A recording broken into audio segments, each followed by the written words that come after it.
Hello बच्चों, कैसे हो। आशा करती हूँ कि ठीक होगे सभी।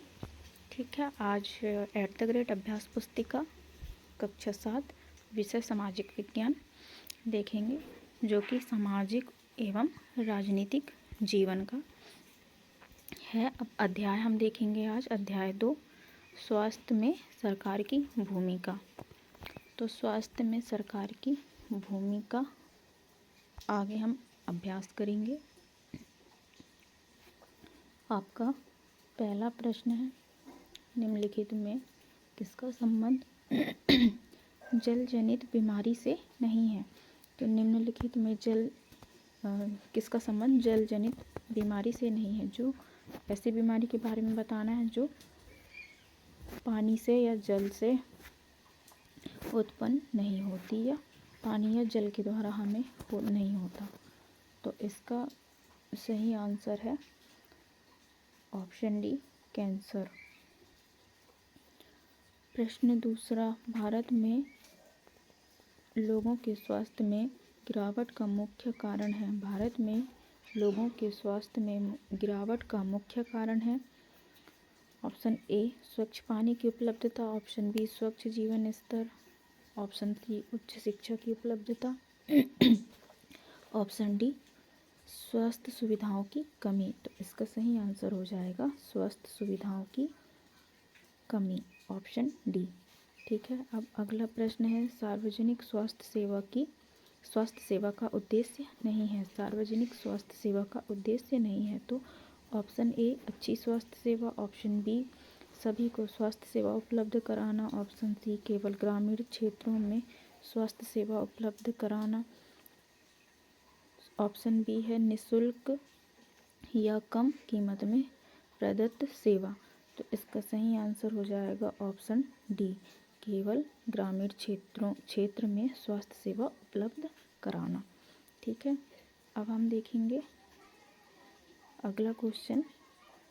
हम मच्छरों को पैदा होने से कैसे रोक सकते हैं। तो हम मच्छरों को पैदा होने से कैसे रोक सकते हैं। ऑप्शन ए, मच्छरदानी से। ऑप्शन बी, धुआं करने से। ऑप्शन सी, पानी एकत्र न होने देने से। ऑप्शन डी, वैक्सीन लगवाने से। तो इसका सही आंसर हो जाएगा आपका ऑप्शन सी, पानी एकत्र न होने देने से। फिर है अगला प्रश्न है, भारत में विदेशों से बहुत बड़ी संख्या में पर्यटक इलाज कराने आते हैं, जो कहलाते हैं। ऑप्शन ए, चिकित्सा पर्यटक। ऑप्शन बी, चिकित्सक। ऑप्शन सी, मार्गदर्शक। Option C, counsellor. तो इसका सही आंसर हो जाएगा आपका ऑप्शन ए, चिकित्सा पर्यटक। अब अगला प्रश्न है आपका, रिक्त स्थानों की पूर्ति कीजिए। तो इसमें पहला देखिएगा ऑप्शन ए, लोगों को घुटन भरी अवस्था में रहना पड़े तो उनके बीमार पड़ने की संभावना अधिक होती है। तो इसमें आपके खालिस्तान में बीमार पड़ने की संभावना खालिस्तान हो जाती है। तो इसमें सही आंसर हो जाएगा बीमार पड़ना। ऑप्शन बी, ग्रामीण क्षेत्रों में पंजीकृत चिकित्सा व्यवसायी खालिस्तान कहलाते हैं। तो इसमें आरएमपी कहलाते हैं ना। अब अगला है, दूषित पानी के द्वारा संचरणीय बीमारियां एक दूसरे को लगती है। तो इसमें जो आंसर हो जाएगा आपका खालिस्तान संचरणीय। ठीक है, दूषित पानी के द्वारा संचरणीय बीमारियां एक दूसरे को लगती हैं। अब हम नेक्स्ट देखेंगे ऑप्शन डी, किसी व्यक्ति के व्यवहार को प्रभावित करने वाले सिद्धांत खालिस्तान कहलाते हैं। तो किसी व्यक्ति के व्यवहार को प्रभावित करने वाले सिद्धांत नैतिक कहलाते हैं ना। अब ई ऑप्शन है, स्वास्थ्य संबंधी ज्ञान खालिस्तान का एक जरूरी भाग है। तो स्वास्थ्य संबंधी ज्ञान शिक्षा का है ना, शिक्षा का एक जरूरी भाग है। अब हम देखेंगे प्रश्न क्रमांक 7वां, प्राथमिक स्वास्थ्य केंद्र किसे कहा जाता है। तो प्राथमिक स्वास्थ्य केंद्र किसे कहा जाता है, देखिए उत्तर में, सार्वजनिक स्वास्थ्य केंद्र को प्राथमिक स्वास्थ्य केंद्र कहा जाता है। सार्वजनिक स्वास्थ्य केंद्र व अस्पताल आपस में जुड़े होते हैं, जिससे यह शहरी व ग्रामीण दोनों क्षेत्रों को सुविधा प्रदान करते हैं।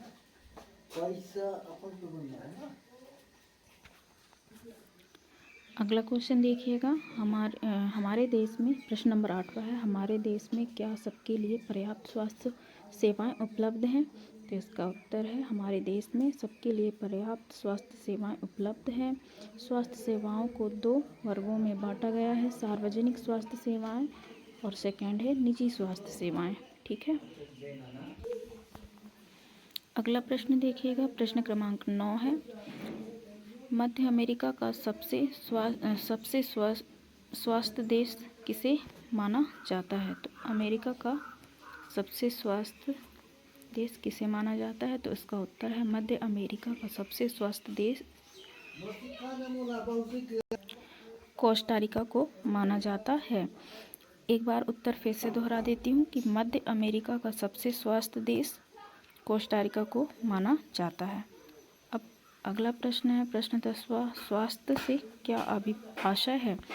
तो स्वास्थ्य से क्या आशय है? इसका उत्तर है स्वास्थ्य का अर्थ है हमें बीमारियों और चोट आदि से मुक्त रहना। स्वास्थ्य केवल बीमारियों से संबंधित नहीं है, हमें मानसिक और सामाजिक रूप से भी स्वस्थ होना चाहिए। ठीक है।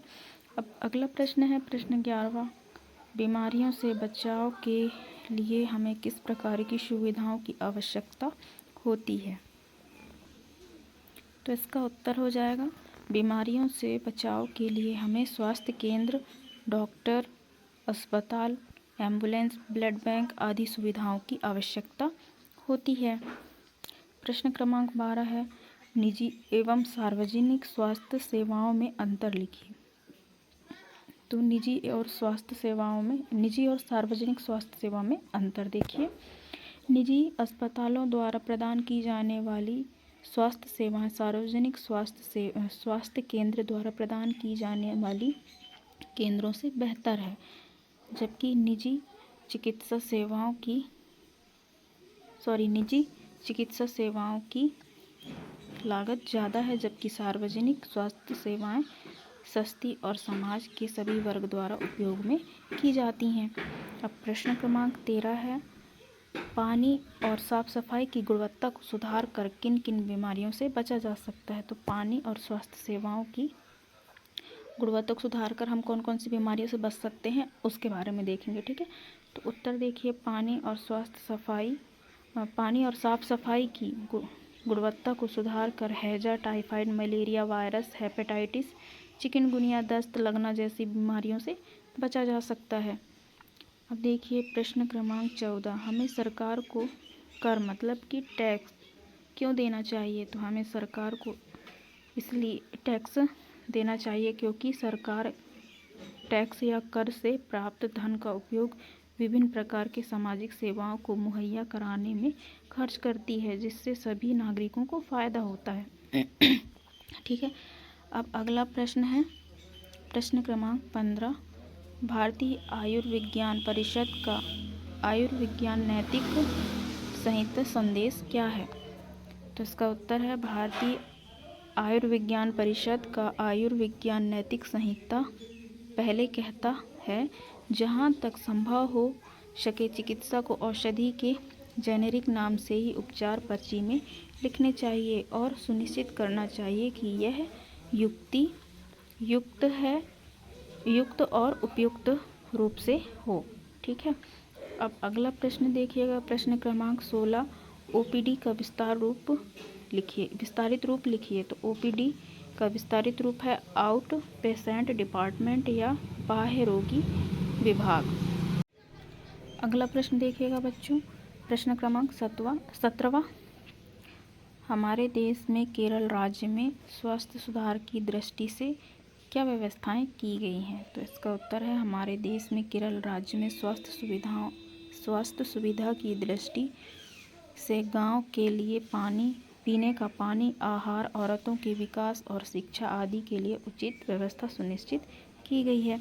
अब आपका अगला प्रश्न है और इस अध्याय का लास्ट प्रश्न है, प्रश्न क्रमांक 18, आपकी शाला में बच्चों बच्चों को खेलते हुए अचानक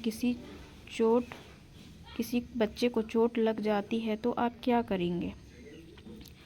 प्रश्न एक बार और दोहरा देती हूँ। आपकी शाला में बच्चों को खेलते हुए अचानक से किसी बच्चे को चोट लग जाती है तो आप क्या करेंगे। तो इसका उत्तर है, यदि हमारी शाला में किसी बच्चे को चोट लग जाती है तो हम सबसे पहले स्कूल में बच्चे का प्राथमिक उपचार करेंगे। उसके बाद पास के किसी स्वास्थ्य केंद्र में ले जाएंगे जिससे उसकी चोट का सही इलाज हो सके। ठीक है, तो ये रहा आपका अध्याय कंप्लीट। ठीक है, तो अच्छे से देख के कर लीजिएगा और वीडियो को लाइक कमेंट शेयर करिएगा और मिलते हैं अगले अध्याय को लेकर अगली वीडियो में। तो तब तक के लिए नमस्कार। चैनल को ज़रूर सब्सक्राइब करिएगा। बाय बाय बच्चों।